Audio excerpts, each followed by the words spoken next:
Welcome to the Morning English Podcast. Listen, learn, and speak English daily. Imagine, for just a second, you're at your desk. You just hit the reply all button. Oh no, I already know where this is going. Right, you hit reply all, and you accidentally sent your company's highly confidential payroll spreadsheet to, I don't know, like 500 people across the entire organization. Just a total nightmare scenario. Absolute nightmare. Your stomach instantly drops, your vision kind of narrows. I mean, your hands are probably actually sweating on the keyboard in that exact moment. Oh yeah. Your heart rate is just through the roof. Exactly. And in that agonizing span of like 5 seconds, what are the very next words you type? That is the million-dollar question, isn't it? It literally is. Because psychologically, the difference between firing off a panicked, my bad, and a highly structured, I apologize, might quite literally be the difference between keeping your job and getting fired. Yeah, it is the ultimate test of pressure. Because in that moment of absolute panic, your brain is just flooded with cortisol. Your fight or flight response is screaming at you to hide or deflect or run away.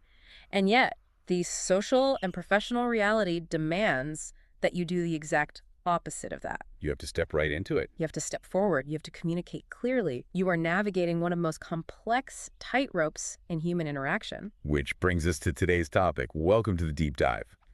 Today, we're looking at a fascinating stack of linguistic and cultural research centered around one specific, terrifying, and incredibly common human experience. Making a mistake. Making a mistake and then having to use the English language to fix it. We're looking at the comprehensive mechanics, the subtle cultural nuances, and the exact calculated vocabulary of apologizing. And we should be clear with the listener right out of the gate. Yeah, absolutely. Our mission today is not just to hand you a polite list of vocabulary words like you're studying for a test. No, not at all.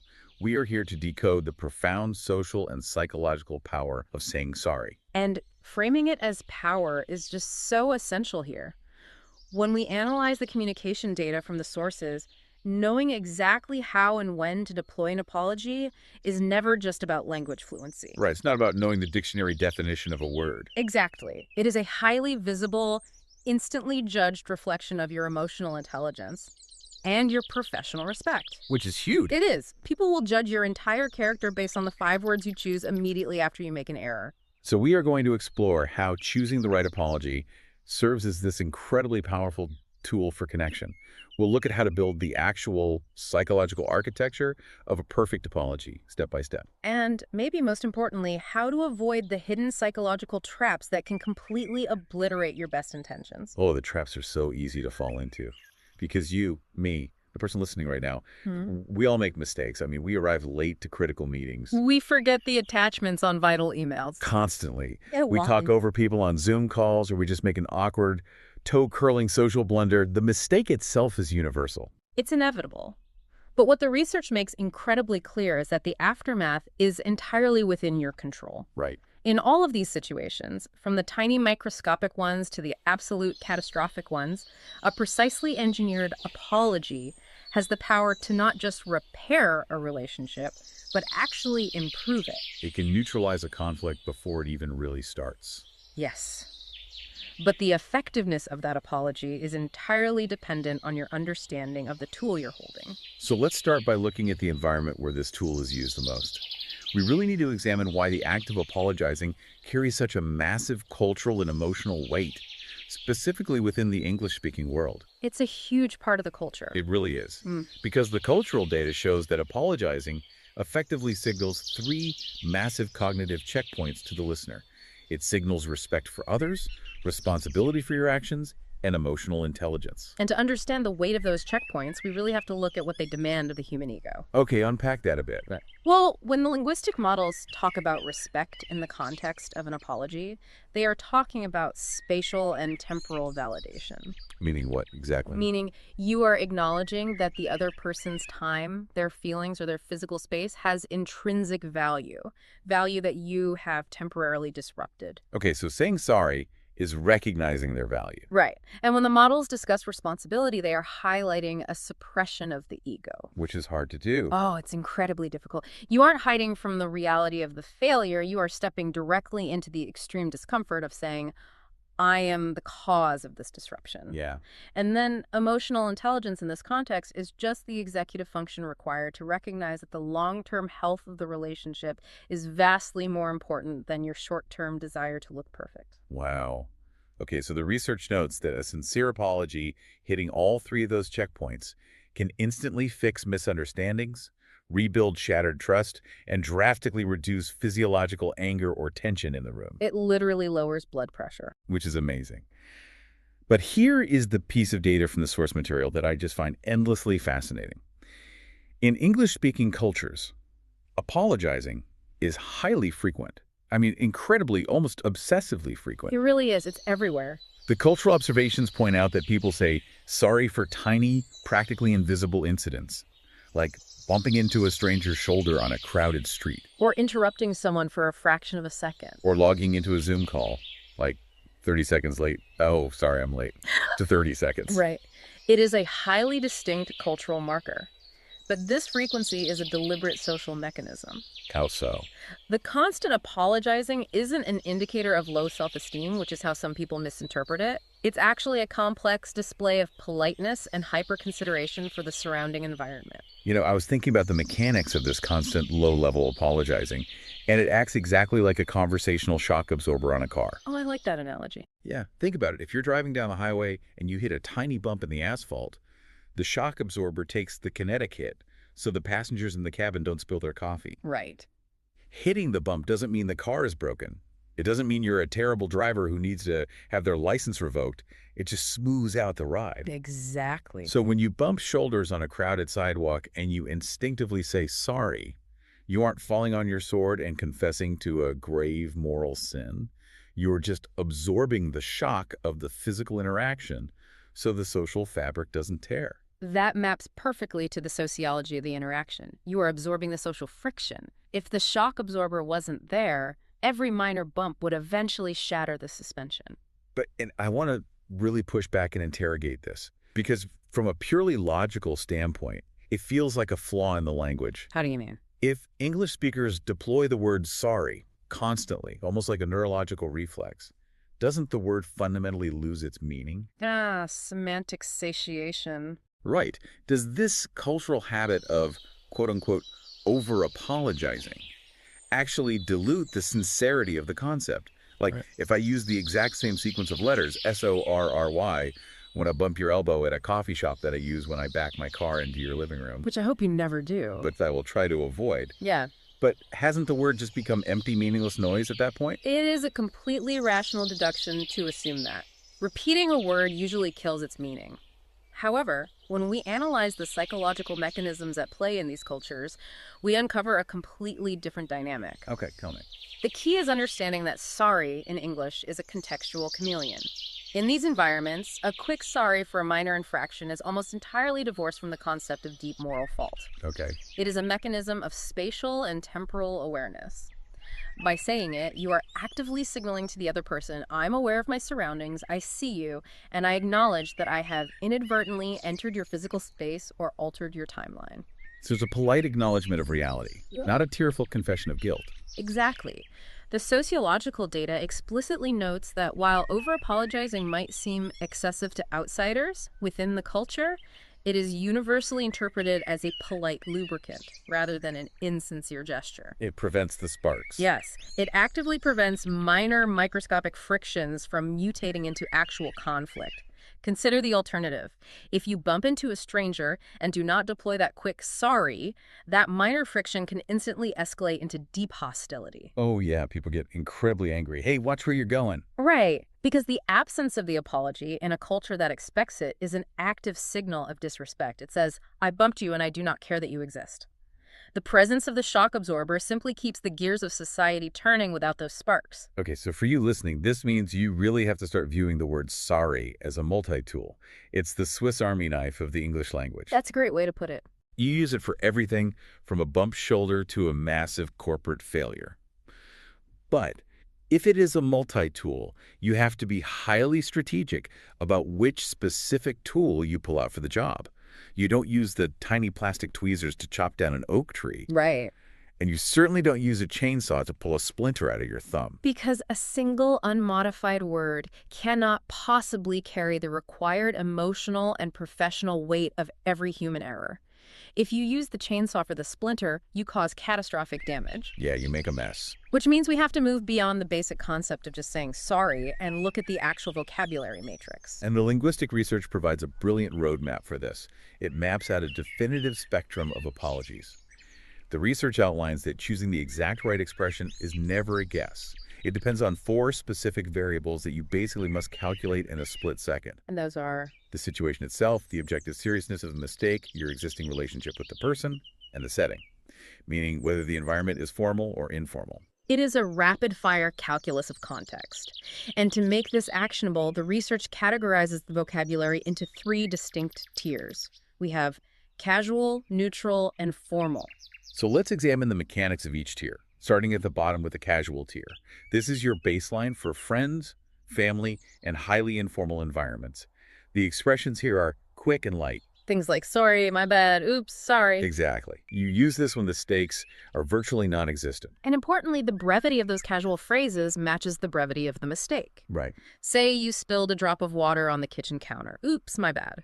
The emotional investment is low, which is exactly what the situation requires. You don't need a huge production for a drop of water. Then we step up to the neutral or basic tier. This is the workhorse of the English apology. It's what you use for standard everyday mistakes with peers or acquaintances. Sorry, I'm really sorry, I'm so sorry.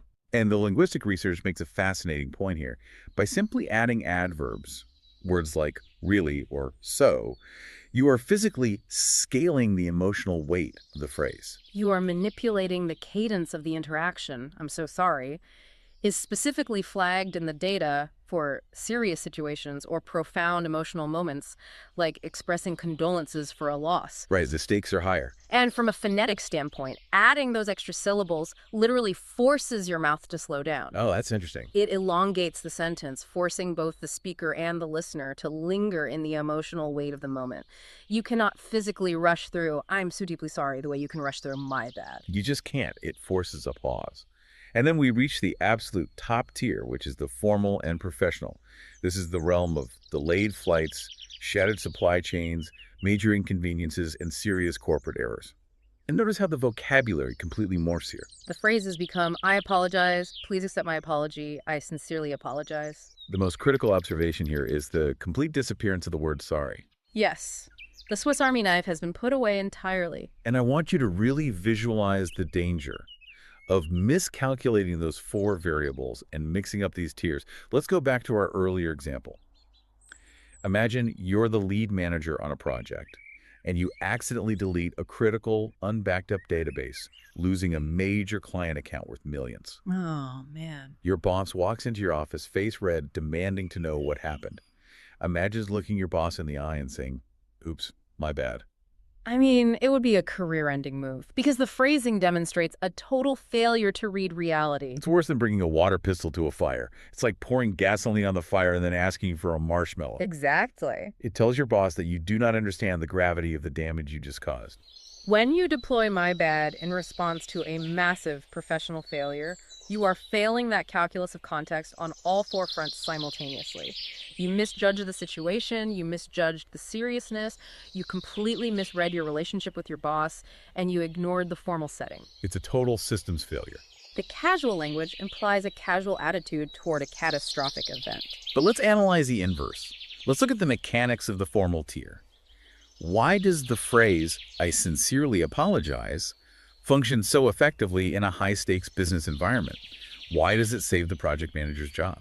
Because I apologize carries a fundamentally different psychological weight than I'm so sorry, is saturated with emotion. It is deeply personal. Right. But if you crash a server or lose a client account, your boss or your stakeholders do not necessarily want to deal with your deep personal emotional anguish. No, they don't care about your feelings in that moment. They don't want to manage your tears. They want immediate reassurance of your professional competence and your stability. I sincerely apologize is structured, it is highly formal, and it signals a critical message. Yes. I recognize that objective professional standards have not been met, and I am maintaining my composure to address it. I love that distinction. I'm so sorry. Is wearing your heart on your sleeve. I sincerely apologize. It's putting a tailored suit and a tie on your regret. It is dressing the mistake in professionalism. The language has to shift because the stakes of the relationship have shifted. A casual mistake with a friend requires a quick emotional acknowledgement to keep the peace. A business error requires formal phrasing that reassures the listener that the foundation of your professional capability is still intact. Yeah. The research highlights phrases like, "Please accept my apology for the late response." It is clean, it is profoundly polite, and most importantly, it leaves absolutely no room for messy emotional ambiguity. It is a transaction of respect. But if we zoom out and look at the anatomy of human conflict, just pulling the perfect tailored phrase from the spectrum isn't a magic spell. Not at all. If you delete the database, look your boss in the eye, say, "I sincerely apologize," and then just turn around and walk away. The database is still gone. Right. The client is still lost. The conflict is absolutely not resolved. And this is where so many people fail in high-stakes communication. A word, no matter how perfectly selected without a supporting structure, is just a sound. It is an empty box with a very nice label on it. So what's the box? To truly fix a mistake, to actually repair a breach in trust or process, you have to build the complete architecture of an apology. And the research provides an incredibly precise 4-part formula for what we can call a bulletproof apology. It is a structural blueprint. Let's hear it. Step 1, Step 2, providing a reason. Yeah. Step 3, taking responsibility. And Step 4, offering a solution. It is a highly effective sequence because it forces the speaker to move chronologically through time. You address the past, you ground yourself in the present reality of the mistake, and you build a bridge to the future. So let's dissect each step of this architecture using the examples from the communication model. Step 1 is saying sorry, which we've just mastered.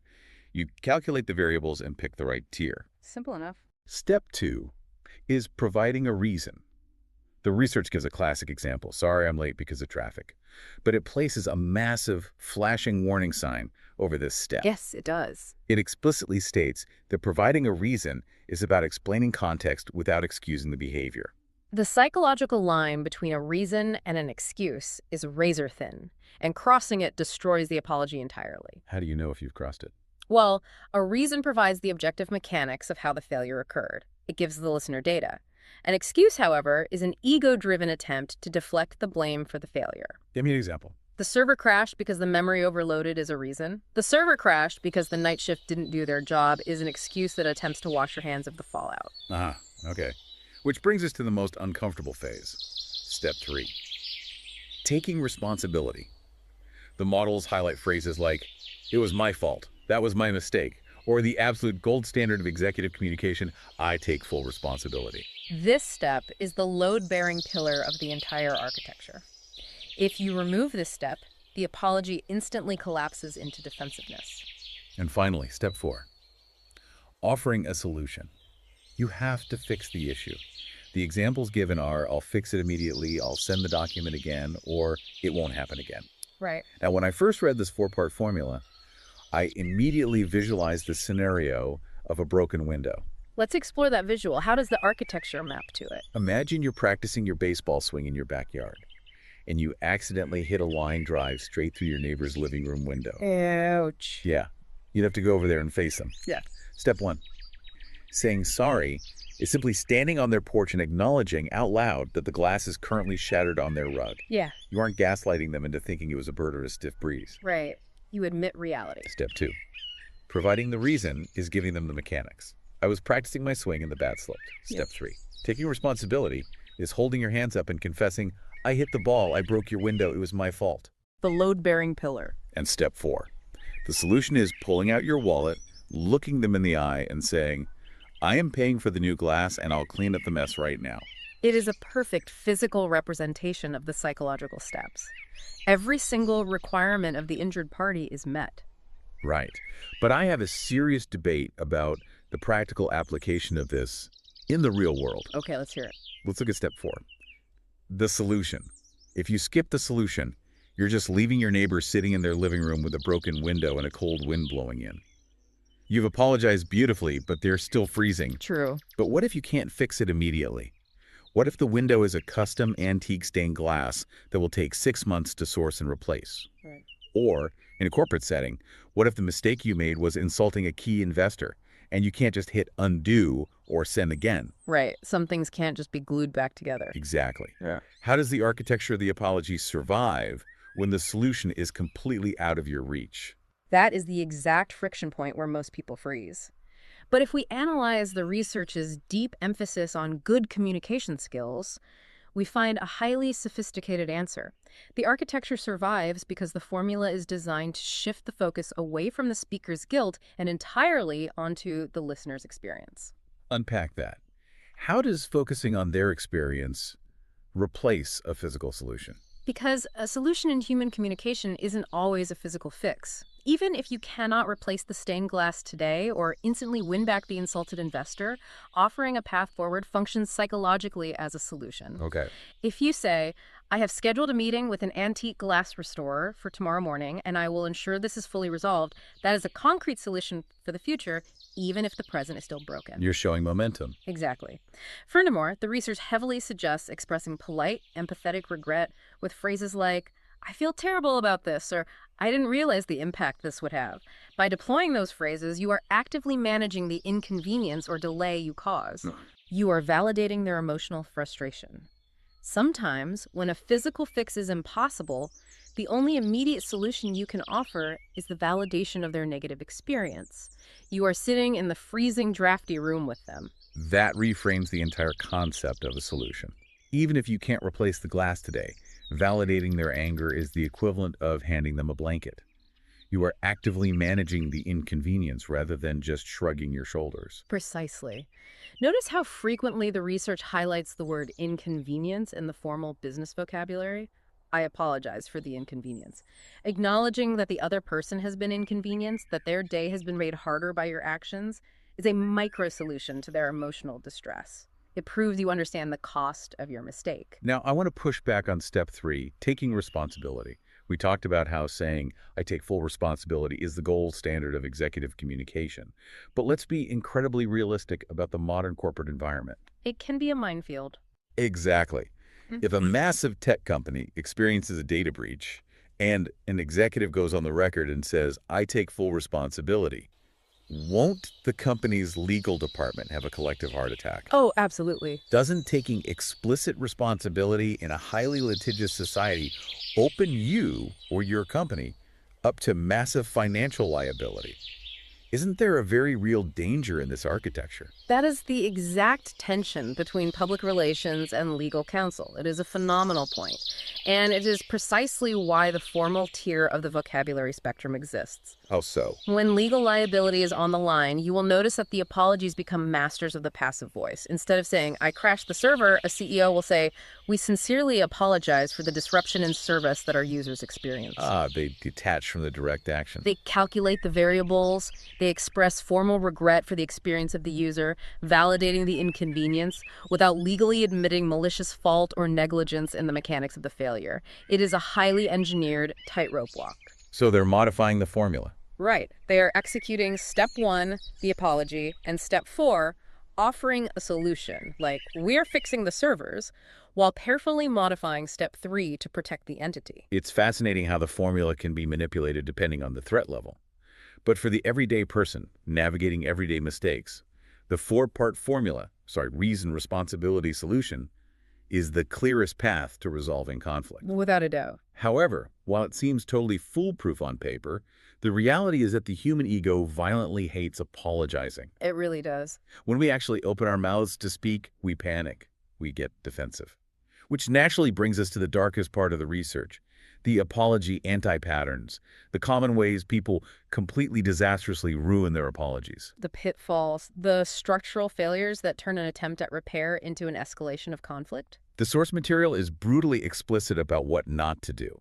It identifies 3 major mistakes that will instantly destroy the architecture of any apology.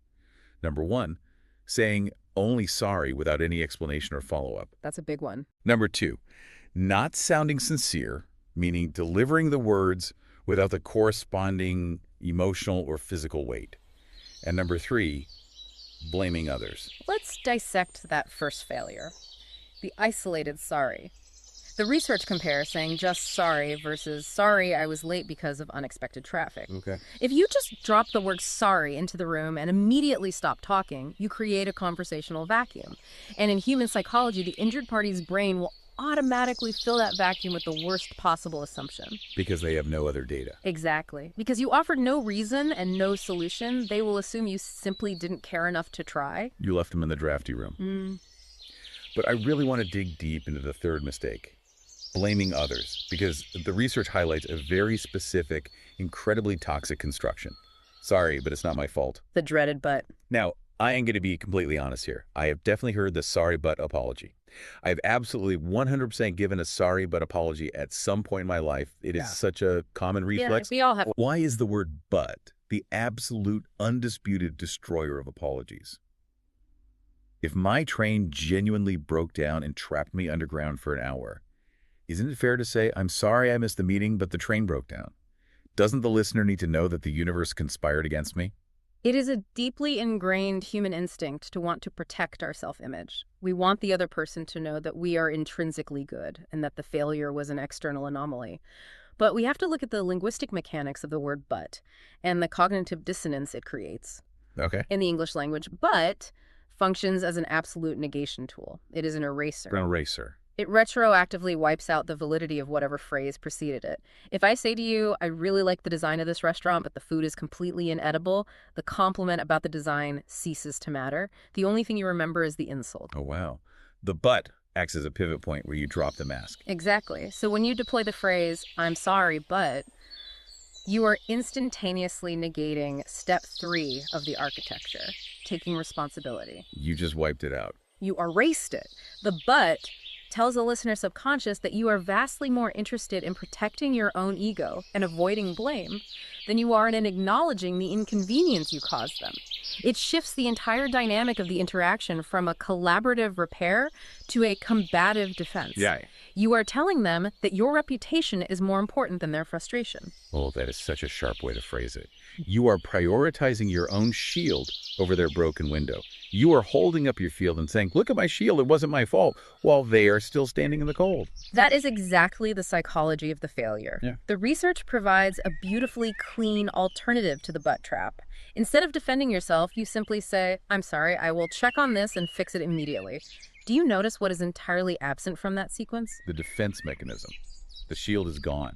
Yes. You just absorb the hit. You take the responsibility, validate the error, and move instantaneously to the solution. You bypass the ego entirely.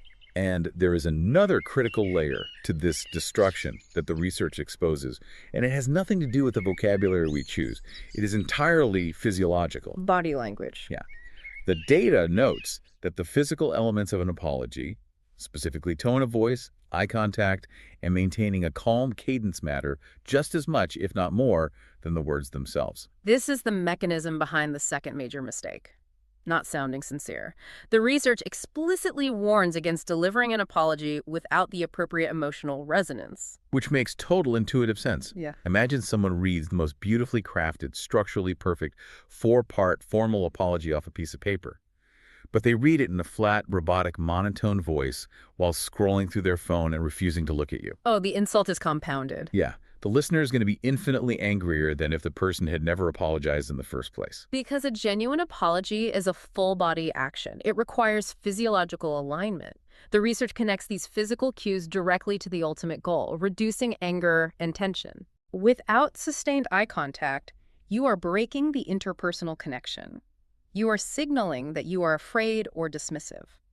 Without a calm, regulated voice, you are broadcasting panic or latent defensiveness, which subconsciously raises the tension in the room. They can feel that tension. Exactly. Without the appropriate tone, even the most elegantly engineered, I sincerely apologize, will sound completely hollow.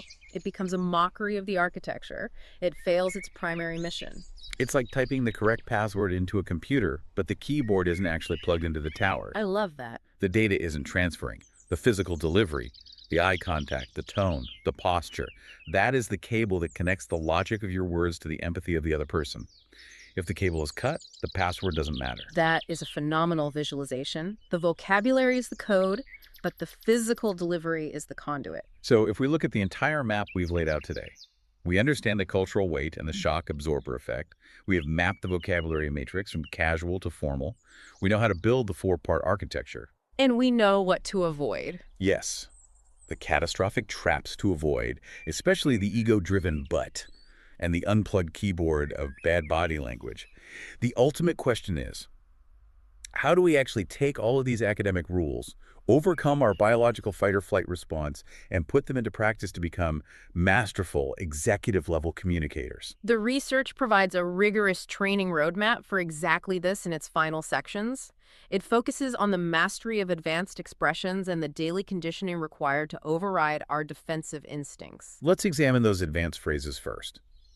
The data suggests that to sound truly fluent and emotionally intelligent, communicators should incorporate highly empathetic phrases like, "I didn't mean to cause any trouble, I hope you can forgive me, and I truly regret this." When you hear those specific phrases, what is the psychological difference between them and the neutral tier we discussed earlier? What stands out to you? The overwhelming sense of vulnerability, "I hope you can forgive me," is an incredible statement because it requires you to hand all of the power and the dynamic over to the injured party. You're relinquishing control. Yeah. You are suspending your own resolution and waiting for their pardon. And "I truly regret this" is a statement of pure, unadulterated emotional ownership. It is light years away from the casual, "oops, my bad." It requires a very strong, secure sense of self to say those words out loud without flinching. They demand profound vulnerability. And the ability to comfortably inhabit that vulnerability is the ultimate pinnacle expression of the emotional intelligence we defined at the very beginning of this deep dive. Right. By using those phrases, you are explicitly prioritizing the healing of the relationship over the comfort of your own ego. But getting comfortable with that level of vulnerability isn't natural for most people. I mean, our brains are hardwired to protect us from perceived threats, and admitting fault feels like a massive threat. It feels like danger. Exactly. To overcome this, the research outlines some highly practical, almost clinical, daily habits for mastery. It suggests individuals should practice speaking these structures daily, actively listen to high-level English conflict resolution, repeat these common phrases in real-life, low-stakes situations. And there's one more, right? Yeah, and this is the protocol that really caught my eye. Record your own voice to analyze and improve your pronunciation and tone. It is a rigorous, deliberate conditioning protocol. It is identical to how public relations firms train executives for crisis management. It is. And I have to be honest, when I first read that, the idea of practicing apologies alone in my room sounded a bit absurd. It does feel a bit silly at first. I was just visualizing myself pacing around an empty bedroom while holding my phone up to my face, recording a voice memo saying, "I sincerely apologize for the delay. I truly regret the inconvenience." Right. It feels like you are shadowboxing your own guilt in an empty room. How does reciting "I sincerely apologize" into a microphone actually alter your everyday real-world mindset? It does sound slightly comical when you visualize it like that. But if we extrapolate the cognitive science behind the research's closing thoughts, this protocol is not just about memorizing a script. Okay, and what's it about? It is about fundamentally rewiring how your brain processes and handles interpersonal conflict at a neurolinguistic level. Rewiring, you mean physically changing your reflexes. Precisely. Let's look at the neurobiology of a mistake. Think about what physically happens to your body the exact second you realize you just deleted that vital database or hit reply all on the payroll. The stomach drop. Yes. Your amygdala fires. Your heart rate violently spikes. You feel a hot flush of adrenaline and embarrassment. Your fight or flight response takes complete control of your nervous system. You're in survival mode. And in that state of acute panic, your higher reasoning shuts down. Your brain scrambles to find any words to defend itself, and that is exactly the moment when you accidentally blurt out a completely inappropriate "my bad" to your furious boss. Right. Or you throw up your shield and deploy a toxic "sorry, but..." Because you're drowning in panic. Yeah. You grab whatever verbal tool is closest to you, even if it is the chainsaw when you need the tweezers. Exactly. Yeah. By deliberately practicing these architectural phrases, even alone in an empty room, recording your tone to ensure it sounds calm and sincere, you are conditioning your nervous system. Build in the muscle memory. You are repeating the sequence until it becomes deep muscle memory. You are creating a thick, easily accessible neural pathway. So, when the inevitable mistake happens in the real world and the adrenaline floods your system, your brain doesn't have to scramble in a panic. You just know what to do. It effortlessly reaches for the rehearsed pathway. I apologize for the error, I take full responsibility, and I will fix it immediately. You become a master communicator because you are preemptively prepared to handle the chaos of daily life with engineered grace. You do not have to invent the architecture while you are taking fire, you simply deploy the training. That is a profound way to reframe it. The shadowboxing isn't about feeling guilty by yourself. It is about building the muscle memory of grace. So when the real conflict happens, you don't throw a wild defensive punch that makes everything worse. Right. You handle it with executive presence. The ultimate goal of this deliberate mastery, as the research beautifully concludes, is the facilitation of kindness, respect, and deep human connection. It elevates what looks like a simple vocabulary lesson into a masterclass in human empathy and crisis management. It really does. It changes the entire paradigm. Which brings us to the end of today's deep dive. We have covered an immense, complex landscape of human interaction today. Let's concisely recap the journey we just took to really lock in that architecture for you. Sounds good. We started by analyzing the cultural frequency of apologies, how saying sorry for the microscopic inconveniences of daily life acts as a vital social shock absorber, preventing friction from sparking into conflict. We then map the highly sensitive vocabulary spectrum, learning that context is the ultimate variable, and that deploying "my bad" and "I sincerely apologize" in the wrong environments can be professionally catastrophic. We built the rigid, four-part architecture of a bulletproof apology. Step 1, saying sorry. Step 2, providing a mechanical reason without slipping into an ego-driven excuse. Step 3, taking absolute undefended responsibility. And Step 4, offering a concrete solution or validating the inconvenience when a physical fix is impossible. The broken window. Exactly. We learn to identify and avoid the psychological traps, to strip the destructive word "but" from our apologies entirely, and to remember that our physical delivery, our tone and eye contact, are the critical cables that connect the logic of our words to the empathy of the listener. And finally, we examined how deliberate, repetitive practice of these phrases creates the neuro-linguistic muscle memory required to override our fight-or-flight response, allowing us to handle conflict with grace instead of panic. It is a completely transformative way to look at the concept of making a mistake. It turns a moment of embarrassing failure into an active opportunity to demonstrate your emotional intelligence and strengthen the connection. But before we sign off, as always, we want to leave you with a final, provocative thought to chew on. Yeah, I have been analyzing the research's core underlying theme of emotional intelligence. If a true bulletproof apology requires us to so explicitly articulate our mistakes, to look someone in the eye, to suppress our ego, and to take full, undefended responsibility, does the mere act of mastering this specific language actually make us more conscientious people? Oh, that is a fascinating paradox. Think about the behavioral loop. Do we subconsciously make fewer mistakes or treat people with a higher degree of care simply because our brain knows exactly how much psychological effort, structural discipline, and deep empathy it will take to properly apologize for them? Right? Does the heavy, demanding burden of the cure actually make us vastly better at prevention? That is a brilliant psychological question. Does knowing exactly how hard it is to properly sweep up the glass, apologize to the neighbor, and pay for the window make you infinitely more careful with how you swing the baseball bat? Exactly. I absolutely love that. For you listening, we highly encourage you to observe this dynamic in your own life. The next time you inevitably make a mistake, whether it is spilling coffee or missing a massive deadline, notice your biological instinct, Notice the panic. but then notice what happens when you take a breath, suppress the ego, and take responsibility out loud, completely omitting the word "but." Watch how utilizing that architecture might just change the way you move through the world and how the world responds to your integrity. It is a powerful, real-world experiment to run on your own communication. It absolutely is. Thank you so much for joining us on this deep dive. It has been an absolute pleasure unpacking the psychology of the apology with you. Until next time, stay curious and keep refining your architecture. Take care.